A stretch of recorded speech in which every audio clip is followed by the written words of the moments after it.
Ode to a Nightingale, John Keats.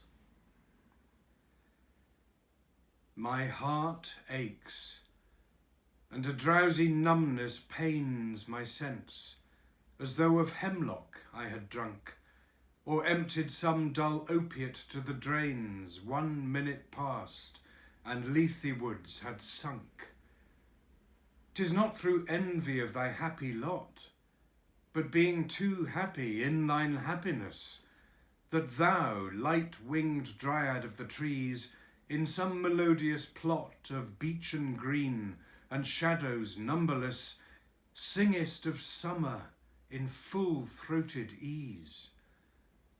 Oh, for a draught of vintage that hath been cooled a long age in the deep-delved earth, tasting of flora and the country green, dance and Provençal song and sunburnt mirth.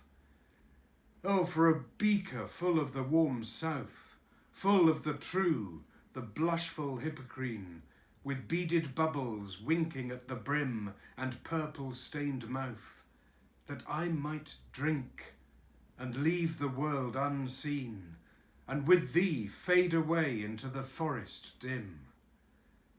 Fade far away, dissolve, and quite forget what thou among the leaves hast never known, the weariness, the fever, and the fret here, where men sit and hear each other groan, where palsy shakes a few sad last grey hairs, where youth grows pale and spectre thin and dies, where but to think is to be full of sorrow and leaden-eyed despairs, where beauty cannot keep her lustrous eyes, or new love pine at them beyond tomorrow.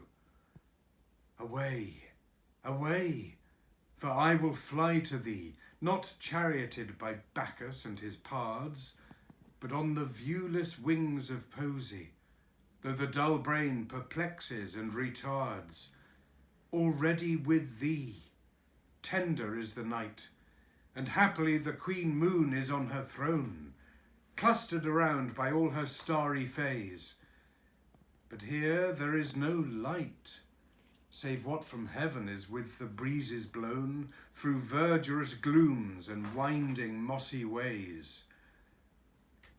I cannot see what flowers are at my feet, nor what soft incense hangs upon the boughs, but in embalmed darkness guess each sweet wherewith the seasonable month endows the grass, the thicket, and the fruit tree wild, white hawthorn, and the pastoral eglantine.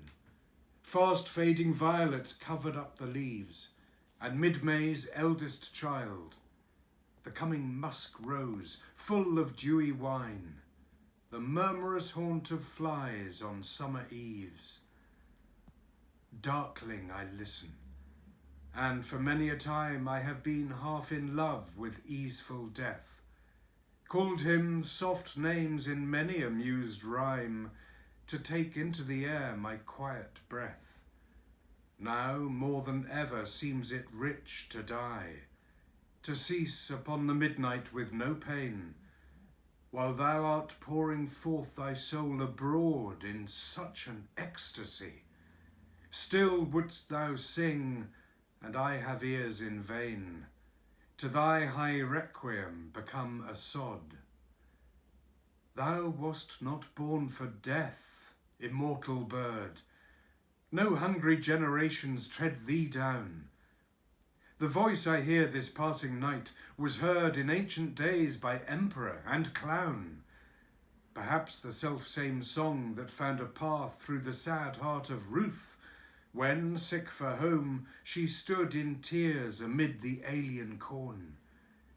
The same that oft times hath charmed magic casements, opening on the foam of perilous seas in fairy lands forlorn.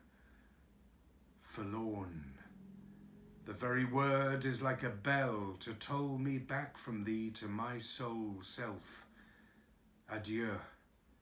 The fancy cannot cheat so well as she is famed to do, deceiving elf. Adieu. Adieu!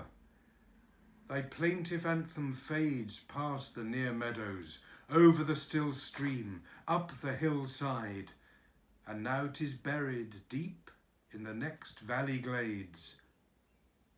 Was it a vision, or a waking dream? Fled is that music. Do I wake or sleep?